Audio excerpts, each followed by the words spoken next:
Hello and welcome to the 107th episode of The Hot Issue. آج 16 دسمبر ہے اور آج کا ہاٹ ایشو تو بنگلہ دیش کی آزادی ہے اور بنتا بھی ہے، اس لیے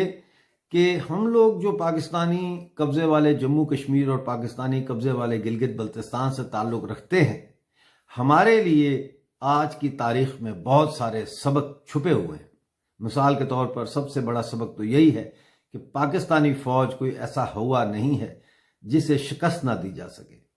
یہ الگ بات ہے کہ پاکستانی فوج نے اپنا ہوا ضرور بنایا ہوا ہے، لیکن حقیقت یہ بھی ہے کہ پاکستانی فوج نے آج تک کوئی جنگ نہیں جیتی۔ ہندوستان کے اوپر ہمیشہ پاکستان کی فوج نے پہل کی ہے حملہ کرنے میں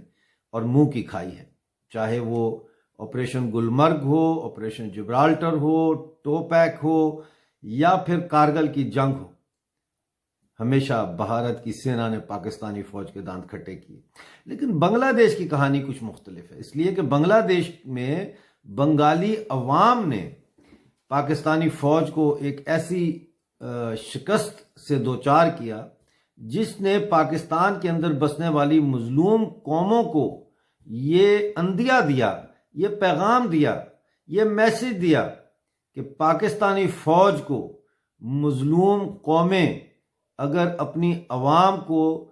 آرگنائز کر لیں، اپنی عوام کو مسلح کر لیں، تو پاکستانی فوج کا مقابلہ نہ صرف کیا جا سکتا ہے بلکہ انہیں اپنے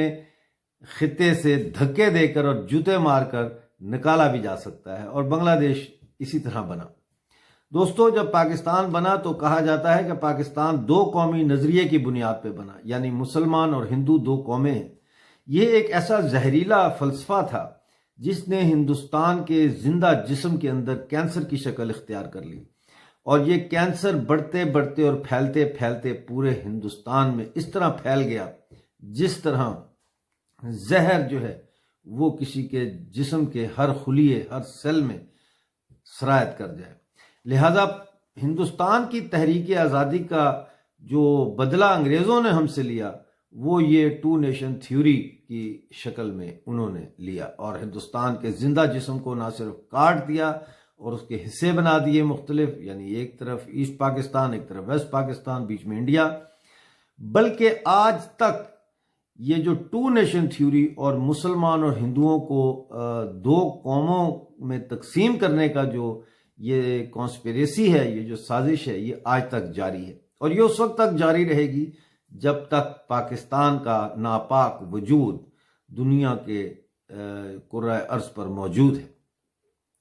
آپ دیکھیں کہ بنگلہ دیش بننے کے بعد کس طرح سے بنگلہ دیش کے اندر دو قومی نظریہ جو ہے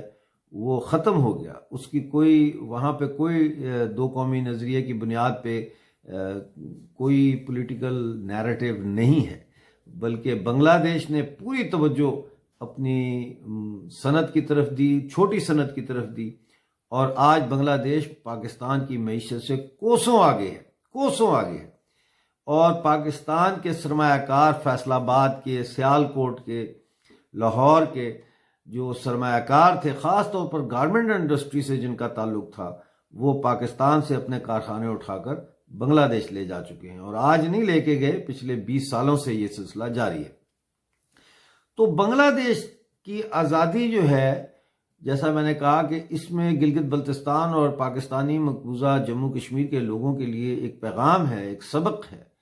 تو وہ کیسے حاصل ہوا اور اس سے ہم کیا سبق حاصل کرتے ہیں، آج اسی چیز کو ہم موضوع گفتگو رکھیں گے۔ دوستو، جب پاکستان بنا تو محمد علی جناح نے 1948 میں ڈھاکہ یونیورسٹی کا دورہ کیا۔ اس موقع پر بہت جوش اور جذبے کے ساتھ ان کا استقبال کیا گیا، اور فقید المثال استقبال تھا، اس لیے کہ پاکستان کے قیام کے بعد محمد علی جناح کا ڈھاکہ کا یہ پہلا دورہ تھا۔ تو آپ اندازہ لگا سکتے ہیں کہ کتنا جوش اور ولولہ ہوگا وہاں کی یونیورسٹی جو تھی، ڈھاکہ یونیورسٹی کی انتظامیہ میں، وہاں کے اسٹوڈنٹس میں، اور جنرلی وہاں کی جو آبادی اس میں بھی۔ لیکن یہ جو جذبہ اور جوش تھا جو ان کے استقبال کے لیے جو تھا، یہ جوش اور جذبہ، یہ ان بہت جلد جو ہے یہ مزاحمت میں تبدیل ہو گیا اسی روز اسی لمحے۔ وہ کیسے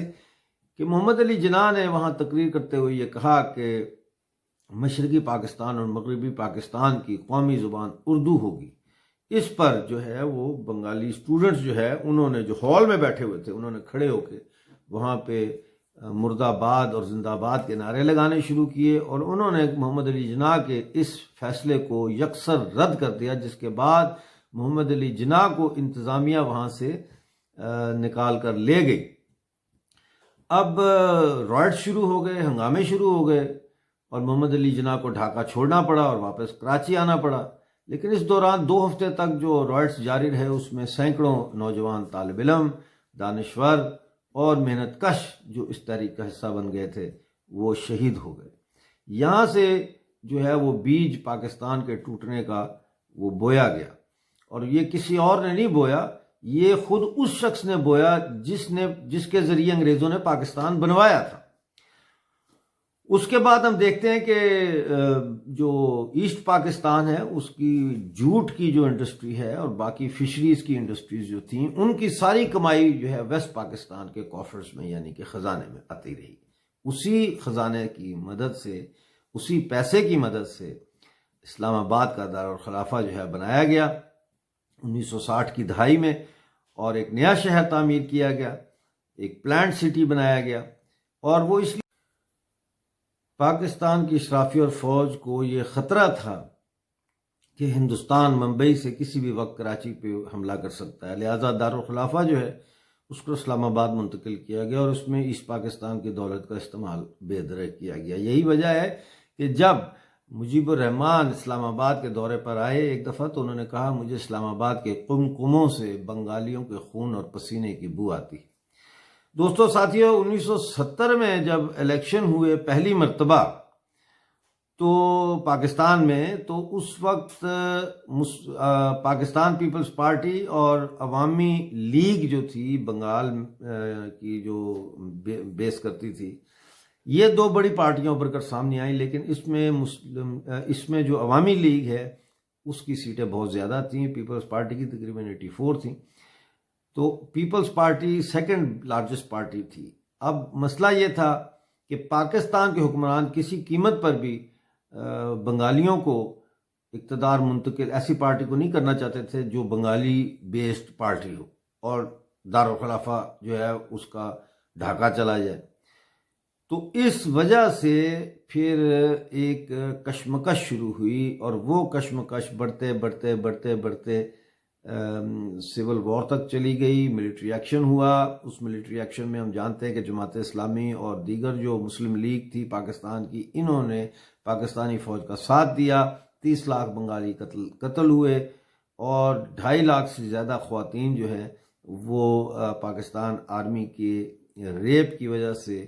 پریگننٹ ہوئی۔ یہ یونائٹڈ نیشن کی رپورٹ ہے، میری رپورٹ نہیں ہے دوستو۔ لیکن جو بنگالی تھے ایسٹ پاکستان کے، انہوں نے مکتی بانی بنائی، اور مکتی بانی ایک میں عورتیں سب سے زیادہ شامل ہوئیں۔ انہوں نے بندوق اٹھائی، انہوں نے گلیوں کوچوں میں، بازاروں میں، دیہاتوں میں، پہاڑوں پہ، دریاؤں میں، ہر جگہ انہوں نے پاکستانی فوج کا باقاعدہ مقابلہ کیا، اور اپنی جانوں کی قربانی دے کر انہوں نے اپنے لیے ایک علیحدہ آزاد بنگلہ دیش بنا لیا۔ سبق یہ ہے ہمارے پی او جے کے اور گلگت بلتستان کے لوگوں کے لیے کہ یا تو ہم پاکستان آرمی کی غلامی میں جینے کی عادت ڈال لیں، اور ہمارا پھر وہی حال ہوگا جو گنے کا ہوتا ہے کہ اچھا خاصا گنا جو ہے اس کو کاٹا جاتا ہے، اس کو چھیلا جاتا ہے، اس کو ریڑھی پر گنڈیری کی شکل میں بیچا جاتا ہے، لوگ اس کو کھاتے ہیں، جب اس کا جوس نکل جاتا ہے تو اس کو تھوک کے اس کی جو وہ ہوتی ہے پھوک ہوتا ہے اس کو پھینک دیتے ہیں۔ تو اسی طرح سے ہمارا حال ہے کہ ہم ہنستے بستے لوگ تھے، پرامن لوگ تھے، کبھی ہم نے کسی کا برا نہیں سمجھا، کبھی ہم نے کسی کا برا نہیں کیا، آج تک ہم نے کسی پہ حملہ نہیں کیا، آج تک ہم نے کسی کو گولی نہیں ماری، اور ہماری اسی شاید شرافت کا فائدہ اٹھاتے ہوئے پاکستان نے ہمارے گلگت بلتستان اور ہمارے ویسٹ جموں کے علاقے پر قبضہ کیا ہوا ہے 73 سالوں سے، اور اب وہ ہمیں گنڈیری کی طرح چوس رہا ہے، اور ہمارا سارا ارک یعنی ہمارے تمام زمینی وسائل، معدنیات، جنگلات اور دریا بھی اس کے قبضے میں جا چکے ہیں، اور وہ تیزی کے ساتھ ہماری جو دولت ہے اس کو اسلام آباد کے قومی خزانے میں منتقل کر رہا ہے۔ لہٰذا یہ سوچنا ہے گلگت بلتستان اور پی او جے کے لوگوں کو کہ بجائے اس کے کہ وہ یونائٹڈ نیشن کی قراردادوں کی طرف دیکھیں، بجائے اس کے کہ وہ بھارت کی سینا کی طرف دیکھیں، بجائے اس کے کہ وہ پاکستان کے اندر موجود سو کالڈ لبرل اور سو کالڈ جو سیوک سوسائٹی ہے اور سو کالڈ جو لیفٹ ہے اس کی طرف دیکھنے کے بجائے وہ اپنی طرف دیکھیں، اور سب سے پہلے اپنے گریبان میں منہ جھانک کر دیکھیں، اپنی صلاحیتوں کو جانیں، اپنی طاقت کو پہچانیں، اپنے ساتھ ہونے والے ظلم اور زیادتی کا تخمینہ لگائیں، اور ایک دفعہ یہ فیصلہ کر لیں کہ ہم نے ایک آزاد قوم کی طرح زندہ رہنا ہے، بالکل اس طرح جس طرح لداخ کے لوگ ایک آزاد قوم کی طرح زندہ ہیں، جس طرح آج جموں کے جموال ایک آزاد قوم کی طرح زندہ ہیں، جس طرح آج کشمیر کے کشمیری ایک آزاد قوم کی طرح زندہ ہیں، اسی طرح ہمیں بھی ایک آزاد قوم کی طرح زندہ اگر رہنا ہے تو پھر ہمیں پاکستانی فوج سے آزادی حاصل کرنا ہوگی۔ دوستو اور ساتھیوں، آپ ضرور اس بات پر سوچیں کہ کیا وجہ ہے کہ پاکستان کے اندر اور پاکستان کے باہر جتنی بھی کشمیر کی آواز اٹھانے والی سیاسی جماعتیں ہیں وہ ہمیشہ اپنی گفتگو کا آغاز وادی کشمیر میں سو کالڈ بھارتی مظالم کے قصوں سے شروع کرتی ہیں، اور بالکل ایسے لگتا ہے جیسے کوئی مولوی ممبر پہ بیٹھ کے آپ کو شام غریباں کی داستان سنا رہا۔ دوستو اور ساتھیوں، ان نوسربازوں سے آپ کو بچنا ہوگا، اور آپ کو ان سے بھی بچنا ہوگا جو پاکستانی قبضے والے جموں کشمیر اور گلگت بلتستان سے تعلق رکھتے ہیں، اور ان کی سیاسی جماعتیں ہیں، اور وہ سیاسی جماعتیں سو کالڈ خود مختاری کی بات کرتے ہیں، وہ سو کالڈ آزادی کی بات کرتے ہیں، لیکن اپنے آخری تجزیے میں ان کا کشمیر،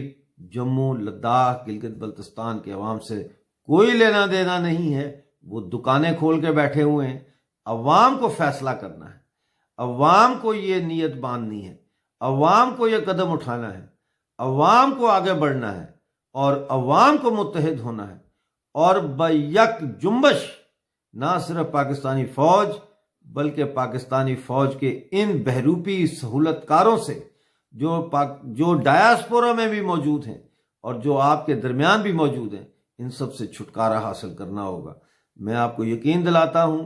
میرا یہ تجربہ ہے، میں نے مختلف قوم پرست پارٹیوں میں بھی جا کے دیکھ لیا ہے، میں نے آزادی پسند پارٹیوں میں بھی کچھ عرصہ گزارا ہے۔ میں آپ کو یقین دلاتا ہوں کہ یہ آپ کے خیر خواہ نہیں ہیں، یہ سب دکانداریاں ہیں، یہ سب پیسے کا کھیل ہے۔ ان کے جھانسے میں مت آئیے، متحد ہوئیے، اپنے آپ میں اعتماد پیدا کیجئے، محلے اور جو ہے دیہی علاقوں کی سطح پر آپ اپنی آزادی کمیٹیاں بنائیں، اور ان آزادی کمیٹیوں کے ذریعے آپ اپنی غلامی کا طوق اپنے گلے سے اتار دیں۔ آپ کا بہت بہت شکریہ۔ ڈاکٹر امجد ایوب مرزا کو اجازت دیجیے، کل آپ سے پھر ملاقات ہوگی۔